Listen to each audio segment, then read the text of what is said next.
सर्वात प्रथम समतेचे विचार रुजवणाऱ्या सर्व महामानवांना त्रिवार अभिवादन करतो।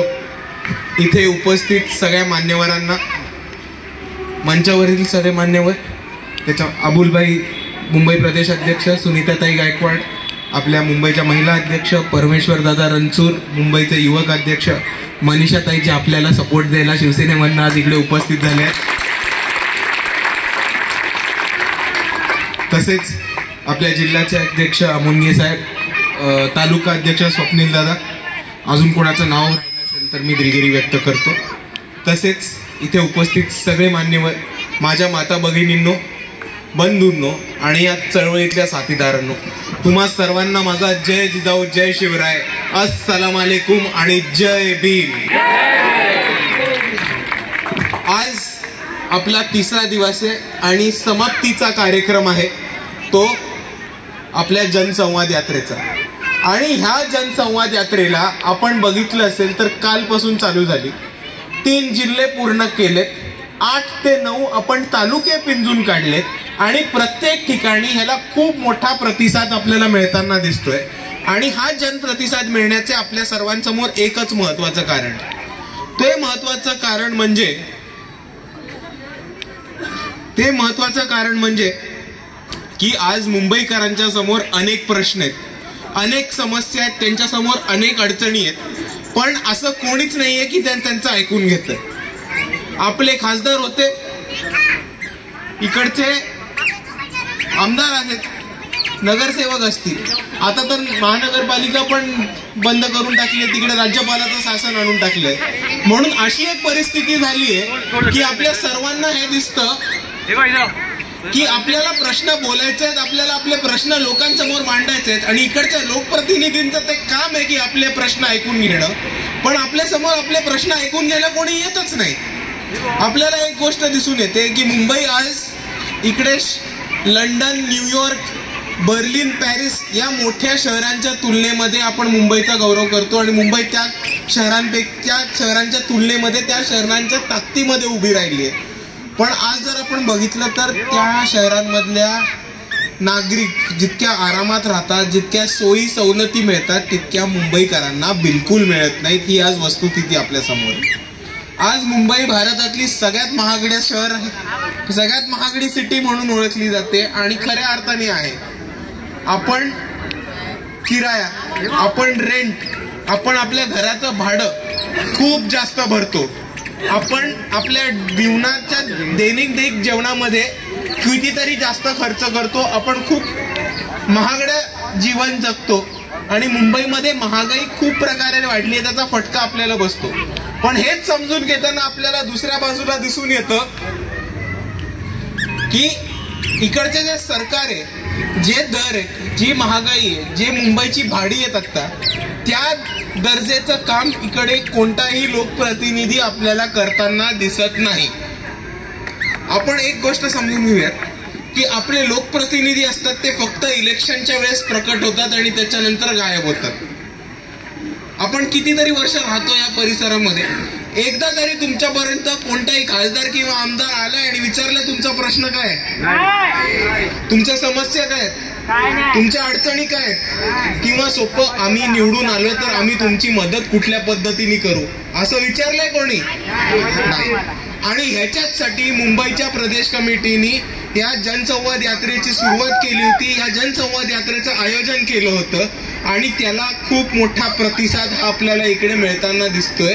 कारण आज मुंबईमध्ये कोणतरी पहिल्यांदा वंचित बहुजन आघाडीच्या स्वरूपामध्ये लोकांपर्यंत पोहोचले, त्यांचे प्रश्न काय समजून घेतले, त्यांच्या मुद्द्यांवरती चर्चा केली आहे, त्यांच्या वस्तीमध्ये जाऊन, त्यांच्या घरामध्ये जाऊन त्यांचे प्रश्न काय, त्यांच्या अडचणी काय ते त्यांच्याकडून जाणून घेतले, त्यांच्याबरोबर आपण आपल्या डोळ्यांनी समजून घेतले आणि त्याच्यावरती काय मदत करता येईल, त्याच्यावरती काय काम करता येईल हे वंचित बहुजन आघाडीच्या कार्यकर्त्यांनी तिकडे ठरवून काम करून घेतलं।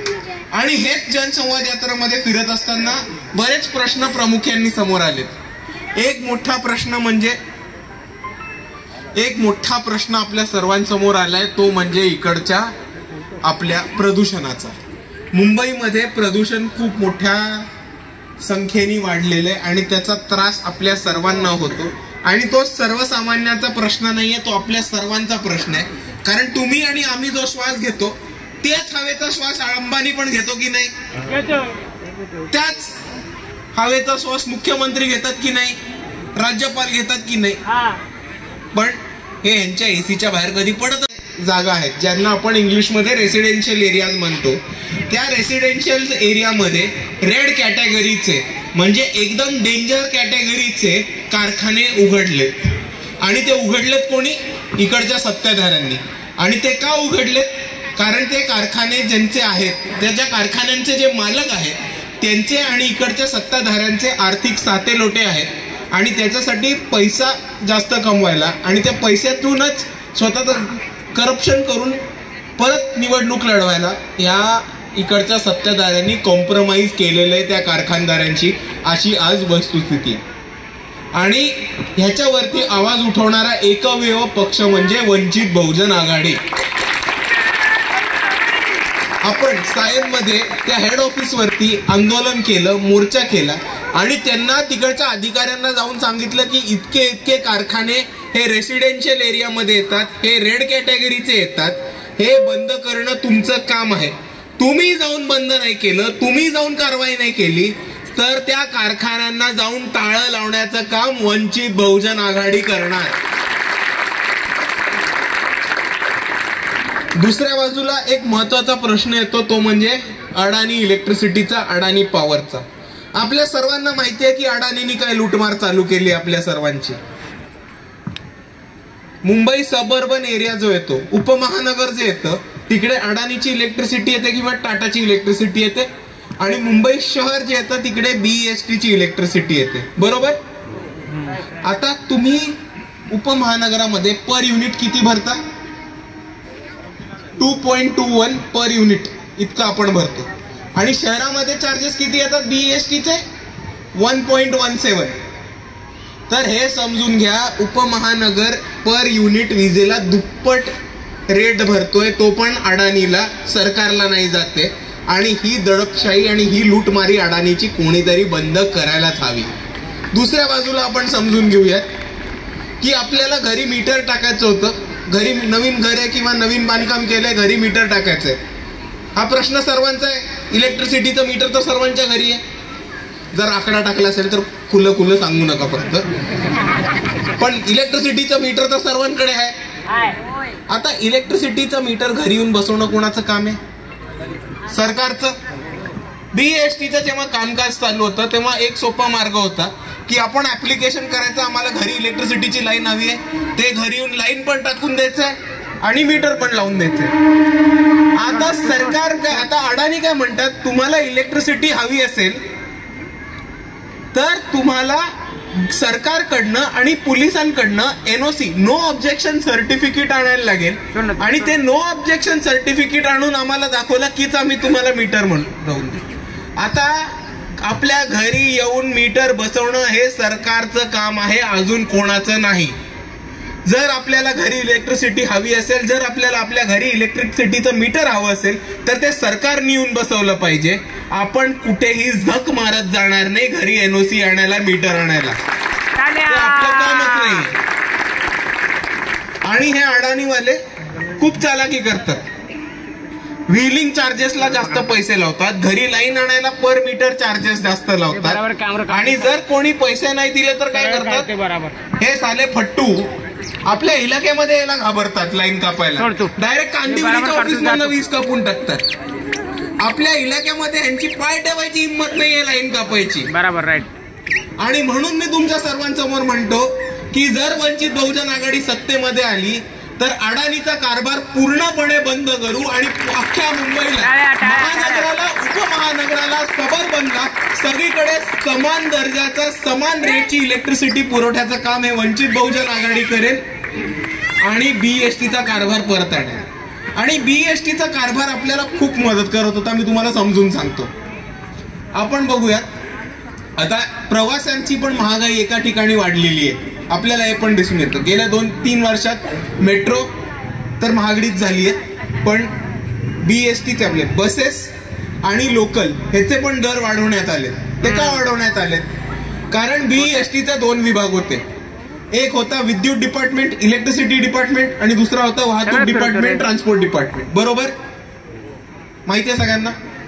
आता ह्याच्यातला जो ट्रान्सपोर्ट डिपार्टमेंट होता हा कधी प्रॉफिट मेकिंग नव्हताच. ट्रान्सपोर्ट विभाग कधीही, वाहतूक विभाग कधीही प्रॉफिट बनवत नव्हता, मुनाफा बनवत नव्हता. प्रॉफिट मेकिंग जो होता बिझनेस तो बीईएसटीचा, इलेक्ट्रिसिटीचा होता. आणि तो जो प्रॉफिट होता तो ट्रान्सपोर्टला वळवला जात होता बीईएसटीच्या अंतर्गत. आणि म्हणून आपल्याला मुंबईमध्ये प्रवास करणं सोपं आणि बिना खर्चाचं येत होतं. पण आता जो प्रॉफिट येतो तो कुठे जातोय? अडाणीच्या खिशात. अडाणीच्या खिशात न कुठे जाणार आहे? नरेंद्र मोदीच्या प्रचारात. आणि हे लूटमार आपल्याला बंद करायची आहे, म्हणून आपण अडाणीचा आपण विरोध करतो. आपली काही खुन्नस नाही आहे गौतम भाईंची, ते घरी चांगले काम करत असतील, आपल्याला नाही फरक पडत. पण जनतेची लूटमार करत असाल तर त्याच्या विरुद्ध आम्ही उभं राहू म्हणजे राहूच. आणि अजून एक शेवटचा खूप महत्वाचा मुद्दा हा या जनसंवाद यात्रेमधनं उपस्थित राहिलाय, आणि तो म्हणजे इकडच्या बिल्डरांनी केलेली दहशत. आपण एक गोष्ट समजून घेऊयात की आता लोकांमध्ये खूप मोठा गैरसमज पसरलाय की ही मुंबई आहे ती मुंबई इकडच्या बिल्डर्सचीच आहे. इकडचे बिल्डर्स लुटतात, लुटमारी करतात आणि आपण सहन करून घेतो. पण ह्याच्या पुढे मित्रांनो मी सांगतो तुम्हाला, आपण ह्या बिल्डर्सची दडपशाही खपवून घेणार नाही.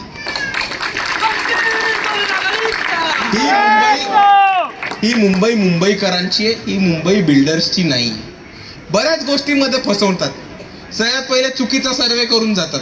सर्वे तुमच्या घराचा नसेल झाला तर सर्वे करून घ्यायला पैसे मागतात. मग तुमची जागा हडपतात.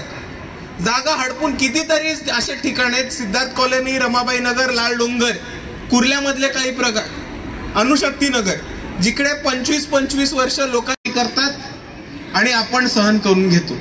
पण ह्याच्या पुढे मित्रांनो मी सांगतो तुम्हाला, आपण ह्या बिल्डर्सची दडपशाही खपवून घेणार नाही.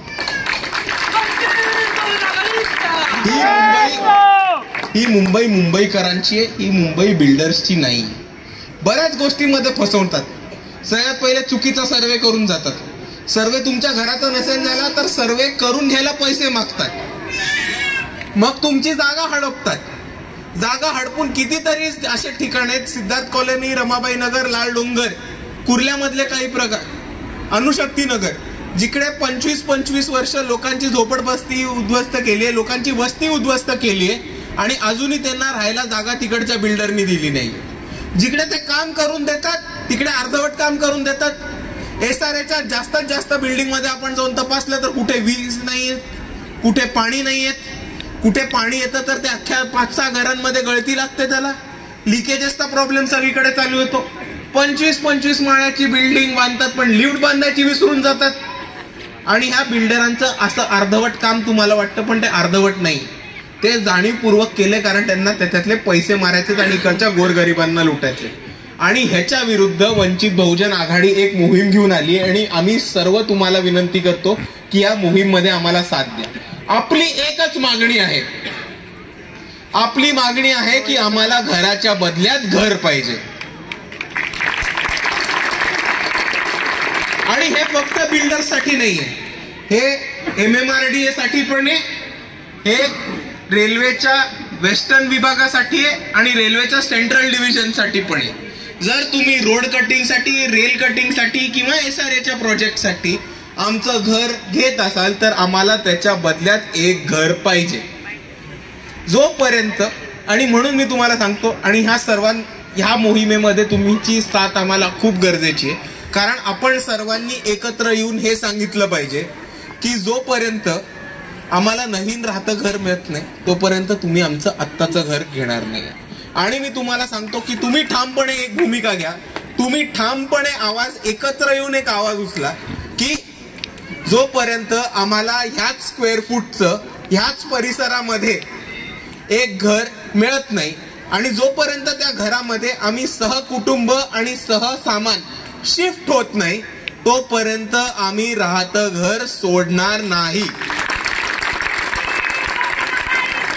आणि जर याच्यामध्ये पोलीस प्रशासनाने, बिल्डर्सनी किंवा काही घुसखोरी करायचा प्रयत्न केला, दडपशाही करायचा प्रयत्न केला आणि बिल्डरनी खास करून गुंडे पाठवले, तर त्या गुंड्यांना बघून घेण्याचं काम आणि त्या गुंड्यांना लाईनवरती आणण्याचं काम हे वंचित बहुजन आघाडीचे कार्यकर्ते करतील.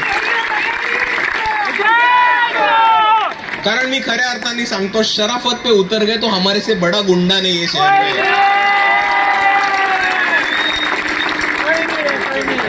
आणि ह्याच प्रकारचं काम सगळीकडे चालू आहे. आणि ह्या बिल्डर्सनी सगळीकडे आपल्या वस्त्यांमध्ये जाऊन उद्ध्वस्त करायचं काम, लोकांच्या झोपडपट्ट्या नष्ट करायचं काम, वस्त्या बळकवण्याचं काम करायला सुरुवात केली. आणि इकडे तरुण कार्यकर्ते कोण आहेत, जरा हात वर करून दाखवा. तुमच्या सगळ्यांची जबाबदारी आहे आपल्या सर्वांनी एकत्र येऊन लढाई उभं करायचा आणि आपल्या वस्त्या वाचवून ठेवायच्या आणि बिल्डरच्या हाती कोणतीही वस्ती न जाऊ द्यायची. पटतंय? तुम्ही लढणार आहात? तुम्ही लढा, आम्ही सर्व तुमच्या सोबत आहोत. कारण तुम्हाला समजून घ्यायला लागणार आहे, SRA मधनं MMRDA मधनं इकडनं आपल्या वस्त्या, हक्काच्या वस्त्या घेऊन आपली फसवणूक होत आहे. कितीतरी वर्ष आपल्याला भाडं मिळत नाही, कितीतरी वर्ष आपल्याला दुसरीकडे राहायला लागतं आणि ही वस्ती वाचवणं हे आपल्याच काम आहे. कारण जो इधर भाई लोग हैं उनको बोल रहा है, तुम्हारी बस्ती नहीं बची, तू हस्ती किधर का बनेगा रे बच्ची. म्हणून मी तुम्हाला सांगतोय ही वस्ती वाचवणं आपल्या सर्वांचं एक मोठं काम असणार आहे. आणि ह्या वस्ती वाचवण्याच्या लढ्यामध्ये आपल्या सर्वांना एकत्र येऊन उभं राहायचंय. आणि ह्याच जाऊन संवाद करत यात्रा करत असताना आता शेवटचा मुद्दा जो कानावर पडला तो म्हणजे इकडे एक मिनी BKC उभं करायचं बघताय कोणतरी. मदर डेअरीच्या नावाखाली इकडे एक मिनी BKC उभं करायचं बघतोय. पण आपल्याला कोणतेही मिनी BKC नकोय. आपल्याला इकडे स्वतःच्या हक्काचा एक गार्डन हवंय, एक पार्क हवंय. आपल्या पोरांना एकत्र येऊन खेळायला एक उद्यान लागणार आहे. आणि एक माणूस या शहरामध्ये एका अर्बन स्पेसमध्ये कोणत्याही जातीचा, जमातीचा, धर्माचा, पक्षाचा असतो, त्यांच्या पोराबाळांना खेळायला, स्पोर्ट्ससाठी, क्रीडासाठी, व्यायामासाठी एक चांगली ओपन स्पेस उपलब्ध करून देणं हे सरकारचं काम आहे. आणि त्या लढ्यामध्ये आम्ही तुमच्या बरोबर कायमस्वरूपी आहोत. आणि मी तुम्हाला म्हणून म्हणतो की आता ह्या सगळ्या लढ्याला आपल्याला फुल स्टॉप मारायचा आहे. ह्या सगळ्या ज्यांचा गेम आहे ना, तो गेमच बंद करायचा आहे. म्हणून ह्यावेळेस आपल्याला काही झालं तरी आपले स्वतःचे हक्काचे लोकप्रतिनिधी हे जास्तीत जास्त संख्येने सत्तेत पोचवायचे. लोकप्रतिनिधी जे आपल्या न्यायासाठी लढतील, जे आपल्या अधिकारांसाठी लढतील, आपल्या हक्कांसाठी लढतील. आणि जर ते उद्या महानगरपालिकेमध्ये गेले, विधानसभेमध्ये गेले, लोकसभेमध्ये गेले, तर ते फक्त आणि फक्त आपली बाजू मांडतील, ना कोणत्या बिल्डरची, ना कोणत्या उद्योगपतीची, ना कोणत्या कारखानदाराची. आणि म्हणून मी आपल्या सर्वांना विनंती करतो की ह्या येत्या काळामध्ये आपण सर्व एकत्र येऊयात, मुंबई वाचवूयात. आणि त्याच्यासाठी आपल्या सर्वांसमोर एकच ऑप्शन आहे, तो म्हणजे बाळासाहेब आंबेडकर आणि वंचित बहुजन आघाडी.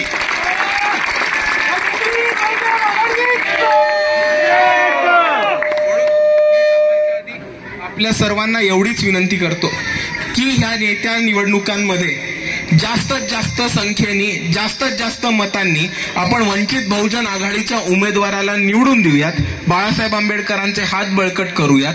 आणि परत एकदा आपण सर्व एकत्र येऊन आपणच आपल्या हाताने आपल्या समाजाचा, आपल्या पुढच्या पिढ्यांचा आणि आपल्या पुढच्या भविष्याचा विकास करूयात. एवढं म्हणून मी थांबतो. जय भीम, जय संविधान.